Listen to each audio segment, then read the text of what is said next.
couple of weeks ago, a Twitter user posted something that briefly, I want to say, lit the world on fire, but really it just annoyed some people on the internet. Here is that tweet. Literature I'd label as Reddit. Anything by Brandon Sanderson. Blood Meridian. Sorry. Ozymandias. Sorry again. Dune. Flowers for Algernon. Cried equals masterpiece. A Song of Ice and Fire. Anything by Murakami. Anything by Stephen King. House of Leaves. Look up photos of the author. I know you're wondering, so this is a picture of Mark Z. Danielewski. Yes, he is wearing a fedora. The mixed agreement and outrage that this spawned had mostly to do with someone's favorite book being called Reddit. You know, if you've been on the internet for long enough, or even if you just exist at all, you know that Reddit has become a catch-all term for something. Sorry, Reddit has become a catch-all term for...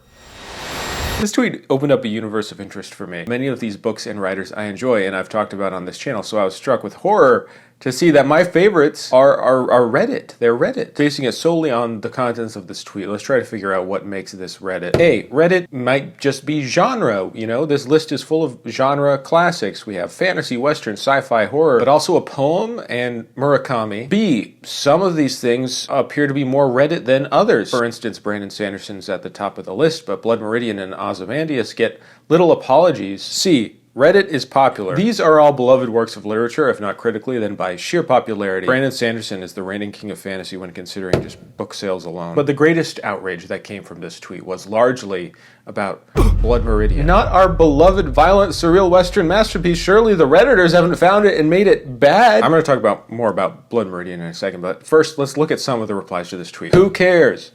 That's a great one. To which the original poster replies, never meant for this to be taken all that seriously. It's funny how mad it's making some people. So I think the original tweet is wonderful. If anything, the fact that so many people are annoyed by it is a sign that it's kind of accurate. For better or worse, Reddit has become the default place for online discussion outside social media. Calling a book Reddit is like calling it forum. It means absolutely nothing, even if it may have meant something 10 years ago. I mean, isn't Reddit social media? So I don't know if that holds up. I don't think people mean forum when they say Reddit. They mean something very specific about like a personality. For instance, I wanted to figure out what the deal was with Reddit and this TikTok try to explain. My current theory is that every single person on Reddit is somebody whose lifelong dream was to be a cop, because it's not even like, why do you think that this is a normal way to act at this point? It's, why do you think this is a normal way to speak? Well, I said try to explain because I don't think that this person really explains it. I like how in the comments this person's like, wait, I still don't understand. And the TikToker's just like, you know it when you see it. So in other words, I shouldn't like anything ever. Fine. To which OP replies, not at all, there's nothing wrong with liking any of these books I listed. Which leads me to just like, what is the point of it then? This whole thread is just everything popular or well-known as Reddit. Like, yeah, it's a forum site, that's how averages work. So again, what does any of this actually mean? You'll find a lot of short-form comedy on YouTube, TikTok, and Instagram that make fun of a specifically Reddit personality. But most of it's kind of tired and predictable because the Reddit personality being made fun of is, you know, in its bones,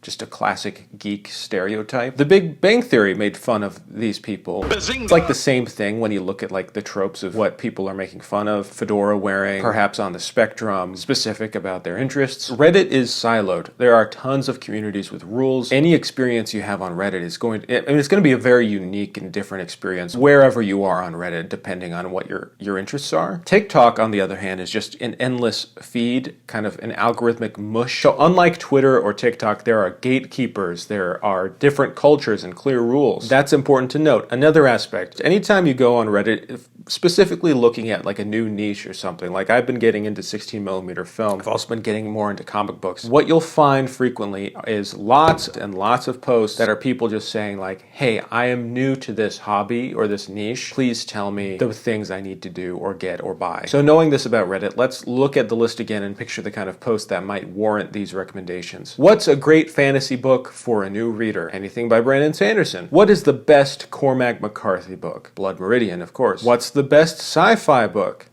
Dune. What's a great book for people trying to get back into reading? Flowers for Algernon. So I think this list is extremely accurate and very well captured because these are Reddit books, very popular books on Reddit. Not because they're bad or not because it's a shameful position, but simply because they've reached a critical point of accessibility and popularity. So then Reddit books form a kind of consensus and build to a sort of canonization. This is compared to the stereotype of TikTok books. And you could do this about any platform probably, but I find it really fascinating that there's like this sharp divide between Reddit books, TikTok books. Reddit seems to skew masculine, classics of the genre. TikTok books skew feminine, romantasy. TikTok books tend to be chasing more of popular trends and tropes. Whereas I think the Reddit books, they kind of stay the same. It's like, well, Stephen King is one of the most popular writers of all time, so it makes sense that, people would be recommending him. But the horror, the sheer anger and disgust that people had when they discovered that Blood Meridian was a Reddit book now, like that's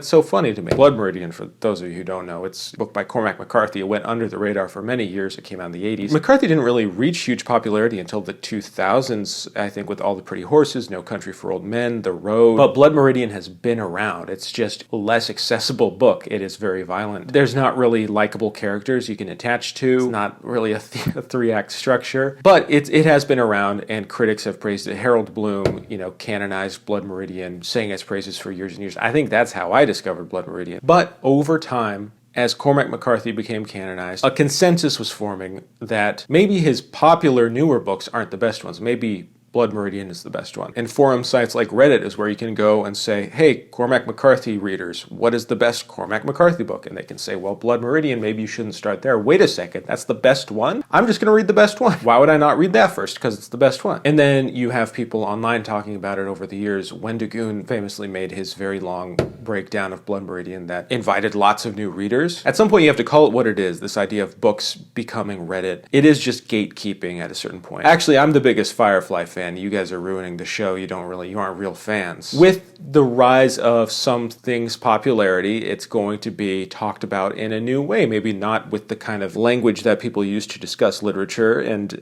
from a critical lens. For instance, look at this very recent post on r/books. A lot of the reactions are like people reading a creepypasta. Yeah, it is a horror novel, but it's just a horror novel. I think that there's an impulse from people like me, people like lots of people who think, well, this is a great work of literature. It needs to be given some respect or something. That's the cost of becoming popular, right? Anyone can access it and have thoughts and feelings about it, and maybe they're just enjoying it on an entertainment level of like, what a messed up villain, I'm going to have nightmares. That's a totally valid reaction to the book. It is literally it is gatekeeping at a certain point. One of the first videos I ever made about Blood Meridian was a sketch making fun of the way people talk about Blood Meridian now.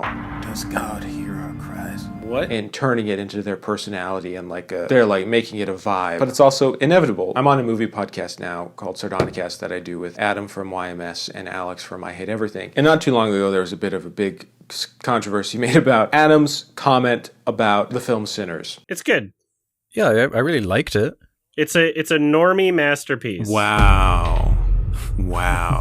Is it not? I don't know if I'd put it quite like that. Well, you're calling people who like this movie normies? What does it mean to be a normie masterpiece? Like, usually we look at something that's normie as like the out group. You aren't connected. You don't understand the references. Like, you aren't part of the cool in group. It's basic, right? A normie masterpiece just means something that is beloved and universal, and there's nothing wrong with that. Back to the Future is universally loved. It is a normie masterpiece. Adam explained that in his mind he didn't see normie as a bad thing. He just saw it as like, don't people want to feel normal? Isn't it good to feel like a normal person in society? I don't see it that way. I think a lot of people see it just as like, oh, cringe being a normie, that's cringe. Just in the same way people talk about Reddit. Oh, that's Reddit, it's normie, it's cringe, it's bad. That impulse is so funny to me, especially when coupled with the word masterpiece, normie masterpiece. Because that's what these books are too. They're normie masterpieces. They're Reddit masterpieces. Some of the best movies ever made are normie masterpieces. I have these impulses too when something I love starts getting more attention and people are exploring it in ways that are maybe more shallow to me or whatever. But then, you just remember like more people are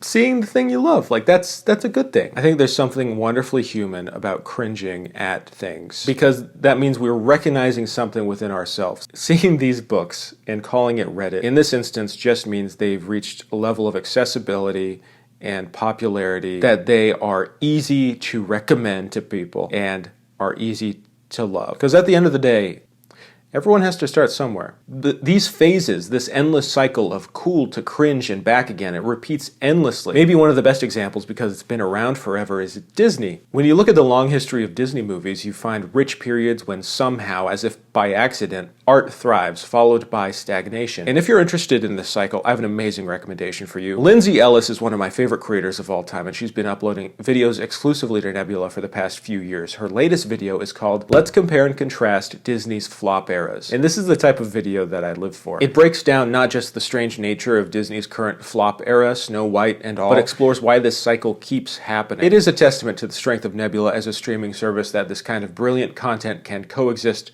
alongside my 30-second shitpost. Let's Compare and Contrast Disney's Flop Eras, along with a ton of other exclusive content from your favorite creators, is available on Nebula. Nebula is the largest creator-owned streaming platform in the world. It's where all your favorite creators like Legal Eagle, Hello Future Me, PhilosophyTube, me, create exciting new content. There's a ton of exciting original content being produced, from Jetlag to Abigail Thorne's Dracula's Ex-Girlfriend. You know, a lot of you joke that I hope it's a joke, that you get your news from my sketches, but you can get actual quality news from great channels on Nebula. Instead of browsing Netflix for hours, I pull up Nebula and I can usually find something to watch in like 5 seconds. If you sign up using my link at go.nebula.tv/mancarryingthing or use the link below, you can get Nebula for 40% off, which is $36 a year or $3 a month. You can also get a monthly plan for $6 a month. And for those of you who want to share everything Nebula has to offer with your family and friends, Nebula is now offering monthly, annual, and lifetime gift cards. Use the link gift.nebula.tv/mancarryingthing to give a month of Nebula to a friend for just $6, a year for $36, or a lifetime membership for $300. Thanks for watching, everyone, and thanks, as always, for supporting the channel. All right, bye-bye, bye-bye.